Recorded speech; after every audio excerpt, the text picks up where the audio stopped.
Assalamualaikum warahmatullahi wabarakatuh. Halo semuanya, izin memperkenalkan diri. Nama saya Nisrina Maharani dengan NPM 22142111047 dari kelas PPNA.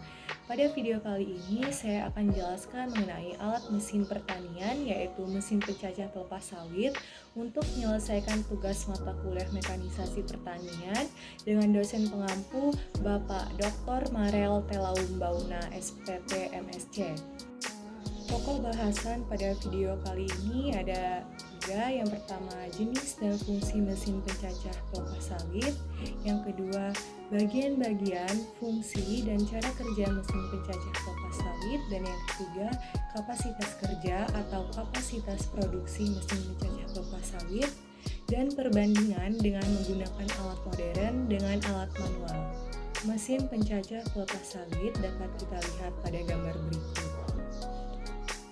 Untuk spesifikasi mesin pencacah pelepas sawit dengan dimensi 2300 x 970 x 1250 mm. Material rangka yaitu besi UMP, material bodi plat eser, material pisau besi baja, susunan pisau, spiral dan knockdown, penggerak diesel, daya Yanmar TS230R 23PK, bahan bakar yaitu solar. Untuk ukuran pada bagian mesin pencacah pelepas sawit dapat kita lihat pada gambar berikut. Dan untuk mata pisau mesin pencacah pelepas sawit dapat kita lihat pada gambar di samping. Mesin pencacah pelepas sawit merupakan mesin yang berfungsi untuk mencacah pelepas sawit menjadi bentuk-bentuk kecil, bahkan sampai bentuk yang cukup lembut. Pada penggunaan mesin ini ditunjukkan pada pakan ternak dan juga pupuk kompos. Mesin ini merupakan alat untuk mencacah pelepas sawit dan dijadikan sebagai bahan pakan ternak sapi.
pada mesin pencacah pelepas sawit harus memperhatikan beberapa faktor.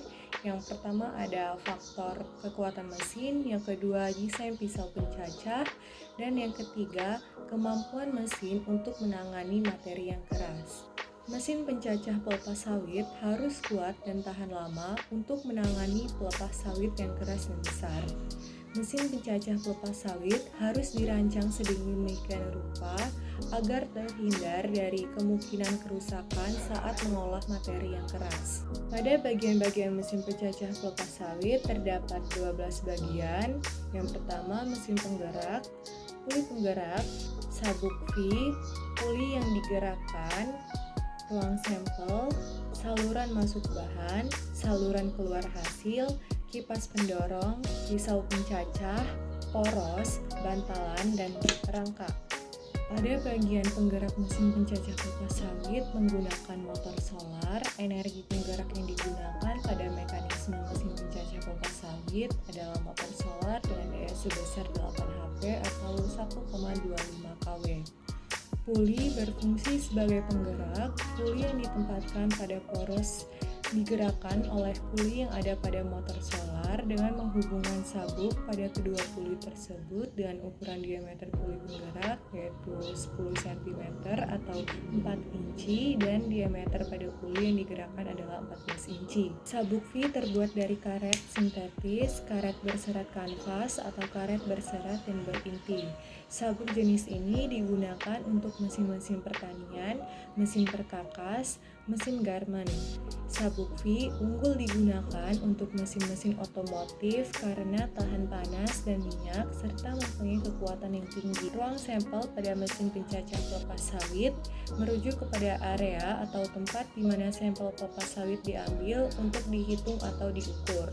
Ruang sampel ini sangat penting dalam proses pencacahan pelepas sawit karena representativitas sampel dapat mempengaruhi akurasi hasil pencacahan.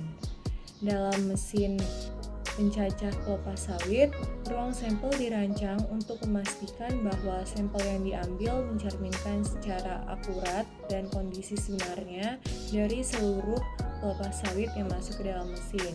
Dengan cara ini, hasil pencacahan dapat memberikan perkiraan yang akurat tentang jumlah pelepas sawit yang akan diproses. Masuk merupakan suatu wadah atau tempat masuknya pelepas sawit yang akan dimasukkan ke dalam penampung untuk mengalami proses pencacahan.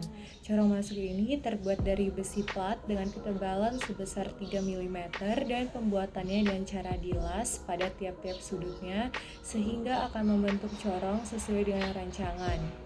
Pada luas penampang atas panjang 300 mm dengan lebar 100 mm. Sedangkan pada bagian dalam luas corong berukuran 150 mm kali 250 mm dan panjang dari corong masuk ini sebesar 300 mm. Corong keluar merupakan jalur keluar hasil cacahan pelepas sawit yang telah mengalami proses di dalam penampung. Corong keluar ini terbuat dari besi plat dengan ketebalan sebesar 2 mm dan pembuatannya dan cara dilas pada tiap-tiap sudutnya sehingga akan membentuk corong sesuai dengan rancangan. Pada luas penampang atas panjang 170 mm dengan lebar 120 mm. Sedangkan pada bagian bawah luas penampang berukuran 200 mm kali 120 mm dan tingginya dari corong masuk ini adalah 540 mm. Kipas pendorong pada mesin pencacah pelepas sawit memiliki beberapa fungsi yaitu membantu pengumpanan. Kipas pendorong digunakan untuk mendorong pelepas sawit menuju area pencacahan. Dengan menggunakan aliran udara, pelepas sawit yang masuk ke mesin dapat didorong ke arah pisau pemotong atau area pencacahan. Yang kedua, meningkatkan efisiensi pencacahan. Dengan mengarahkan pelepas sawit ke dalam mesin dengan bantuan kipas pendorong, mesin dapat bekerja lebih efisien karena jumlah pelepas sawit yang masuk ke area pencacahan menjadi lebih teratur. Yang ketiga, mencegah kemacetan. Kipas pendorong juga dapat membantu untuk mencegah kemacetan atau penumpukan pelepas sawit di dalam mesin. Dengan menjaga aliran yang lancar, mesin memiliki kemungkinan lebih kecil mengalami gangguan atau kerusakan akibat penumpukan yang berlebihan. Yang keempat, meningkatkan kecepatan pencacahan. Dengan mengoptimalkan aliran pelepas sawit ke dalam mesin, kipas pendorong membantu meningkatkan kecepatan proses pencacahan. Hal ini dapat menghasilkan produksi yang lebih cepat dan efisien. Dalam pembuatan pisau dilakukan dengan pengelasan pada dudukan pisau diameternya sebesar 90 mm kali 520 mm. Dalam dudukan pisau terdapat pisau dengan lebar 5 mm, panjang 50 mm, dan tingginya 110 mm. Poros yang digunakan adalah poros yang terbuat dari baja pejal dengan jenis sesuai dengan standar JIS atau Japanese Industrial Standard, yaitu S50C dengan kekuatan tarik sebesar 62 kg per cm persegi. Komponen poros mempunyai ukuran berdiameter 25 mm dengan panjangnya 650 mm. Poros ini adalah poros penerus daya dari motor ke pisau yang selanjutnya digunakan untuk mencacah pelepas sawit. Bantalan adalah elemen mesin yang menumpu poros berbeban sehingga putaran atau gerak bolak-balik dapat bekerja dengan aman, halus, dan juga panjang umum. Rangka ini berfungsi untuk menumpu seluruh komponen mesin pemotong menjadi satu kesatuan. Selain itu juga, rangka ini berfungsi untuk memperkokoh mesin dan meredam getaran yang dihasilkan akibat proses pencacahan pada pelepas sawit. Cara kerja mesin pencacah pelepas sawit yaitu dengan cara disk, yang artinya pisau ditempelkan pada disk. Ketika disk berputar, maka pisau juga akan ikut berputar. Di saat pisau berputar, maka otomatis akan memotong pelepas sawit yang telah dimasukkan ke dalam mesin tersebut. Untuk kapasitas penghasilan pencacah pelepas sawit dapat dirumuskan dengan Z sama dengan F dikali N dikali Z dikali A dikali W dibagi 1000 dengan satuannya cm3 per menit, yaitu 0,25 dikali 400 dikali 54 dikali 15 dikali 20 dibagi 1000, yaitu 1.620.000 dibagi 1000. Hasilnya 1620 cm3 per menit. Kemudian kita jadikan menjadi jam. Hasilnya 97.200 cm3 per jam. Disederhanakan lagi menjadi 0,0972 meter kubik per jam. Pada spesifik graviti dapat dirumuskan 4,5 kg dikali air, 4,5 kg dikali 1000 kg per meter kubik yang menghasilkan 4.500 kg per meter kubik. Kemudian kapasitas penghasilan pencacah pelepas sawit didapatkan Z sama dengan 0,0972 meter kubik per jam dikali dengan 4.500 kg per meter kubik dihasilkan 437 kg per jam. Perbandingan menggunakan alat modern dengan alat manual. Yang pertama, efisiensi waktu dan tenaga kerja. Alat modern dapat memproses dengan cepat, menghemat waktu dan tenaga pekerja secara signifikan dibandingkan dengan melakukannya secara manual. Yang kedua, produktivitas tinggi. Alat modern dapat bekerja secara terus-menerus dengan produktivitas yang tinggi, yang mungkin terjadi pada pekerja manusia. Yang ketiga, ketepatan dan konsistensi. Alat modern dapat bekerja dengan presisi dan konsistensi, menghasilkan potongan-potongan yang sama, yang mungkin sulit dicapai dengan menggunakan alat manual. Yang keempat, keamanan kerja. Alat modern dirancang dengan baik, memiliki fitur keamanan untuk mencegah cedera, meminimalkan resiko yang mungkin terjadi saat menggunakan alat manual.